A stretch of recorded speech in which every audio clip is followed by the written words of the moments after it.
What is the toughest choice we make in our life? Family or career? Money or honey? Life or death? Maybe not. The toughest choice is selecting between the one you love and the one you love.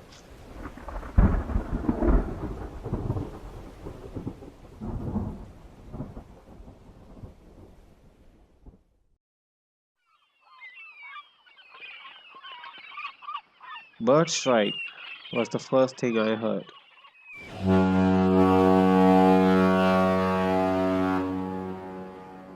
The ship's horn was the second.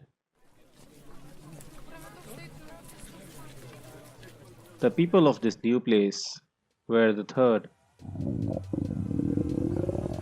Fourth was my growling stomach. And fifth, the cries of an inner me. Didn't even get to cross.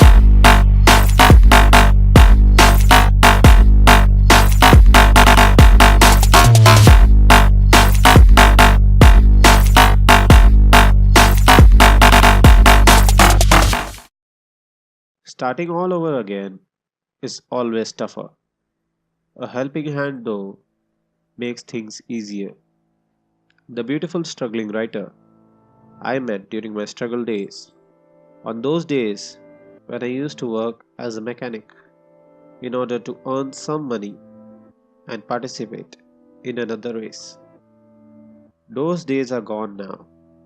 I had settled with a workshop, a woman to love, and a family. Varsha, a single mom of two kids. She wanted to pen my story down and publish it as a fiction. I allowed her, we got closer, and one day things changed forever.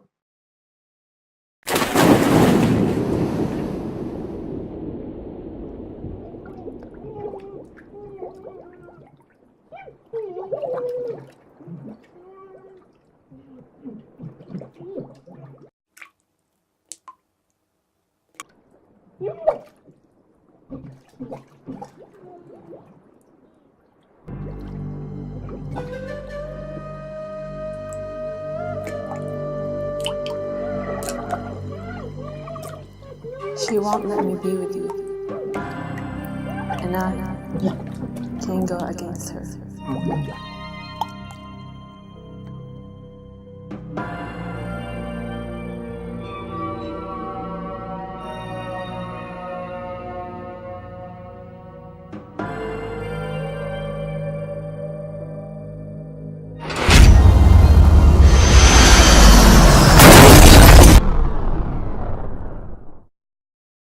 I scared the kids, and for once it was still okay, but every alternate night needed some talking to be done. Varsha requested me to allow her to visit the place where I came from. Her point was that I was afraid of how people have done without me, and over that, she also wanted to complete her book, and for that, she needs to know the aftermath. I allowed her, she went there, and that was it. I never saw my true love, my Varsha again.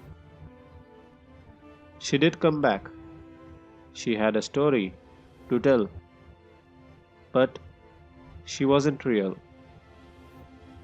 I clearly knew she was hiding something. One day, while she was working on the final drafts late night, I went to her to check if she needs something. She holded my hand and confessed that she has something to say. I looked her in the eye and said, "Say it." To which she replied, "Not today."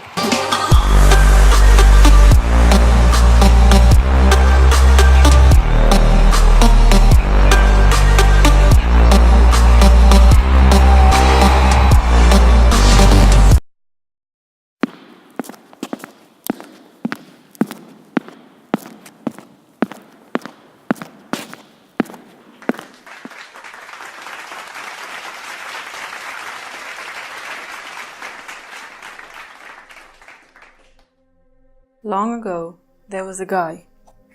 He was strong, caring, hardworking, and a bit egoistic. There was more to him than we could expect at any stage of his life. He was a dreamer. He was bad at projecting his dreams, which led to no support from his parents. This is when he met a son who was sick of his father and wanted to do something on his own. The son and the dreamer got together. The son funded the dreamer, but a boost is what they lacked. The son's father cared for him more than anything in this world, and hence he got the dreamer's parents killed to boost the dreamer. It worked, and together the dreamer and the son were on the peak of their performance. This is when the dreamer met a hurt soul. The hurt soul and the dreamer found happiness in staying together. Things had started to settle for good. This is when the phone rings and the misfortune begins. The dreamer met a kid with responsibilities.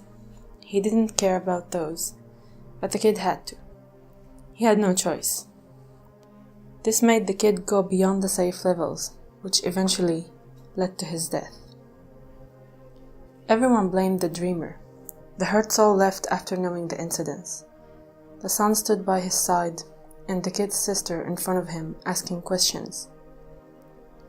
This is where the dreamer chose to lie, and this lie gave him a family. The truth had to be revealed one day or the other, and the day it did, the dreamer was removed by the sister from their family. The dreamer now knew who killed his parents, and the son had to defend his father. After many attempts to threaten, the son finally lost patience and decided to implant so much fear in the dreamer that he never comes back. And so he did. The dreamer had to run away, find a new place to live, begin all over again. The dreamer had no support but one. She was a mother, unknown of the dreamer's life. Their friendship turned into love, but the dreamer was still not over his past. The mother helped the dreamer by doing some scouting for him. She saw something which she hid from the dreamer. She told him about the son who found another dreamer, a sister who found a job, but didn't tell him about the hurt soul who vanished.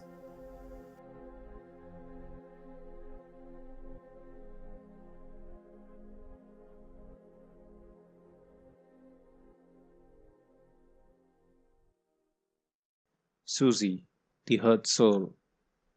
She was hit by life at the least expected place.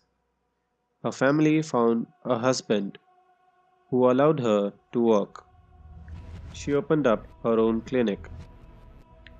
The two soon fell in love for each other, and they had a kid, a young talented boy named Riz. Flight 970183, Sky Airway, an international flight that falls from mid-air because of a bird entering its engine. Susie and her family was traveling in that flight. Now I knew what Varsha hid from me, but I felt it would have been better if it never revealed to me at all. Especially after Varsha revealing that Susie's husband was found dead and the rest of the family was still missing. I asked Varsha to come with me and help find Susie and her son, to which she refused.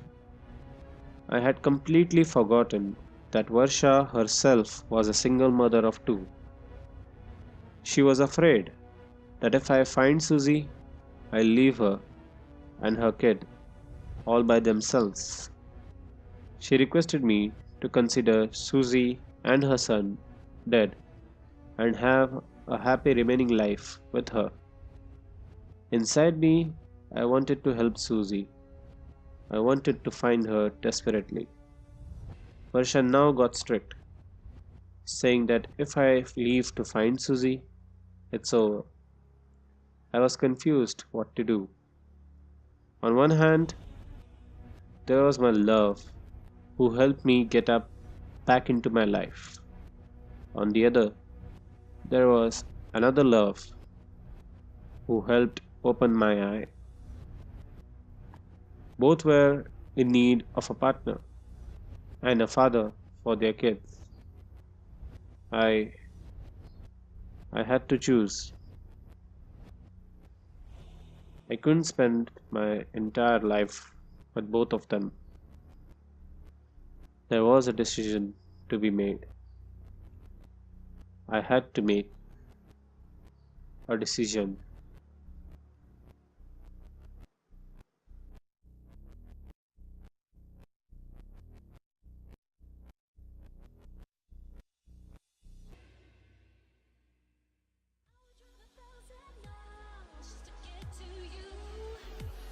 I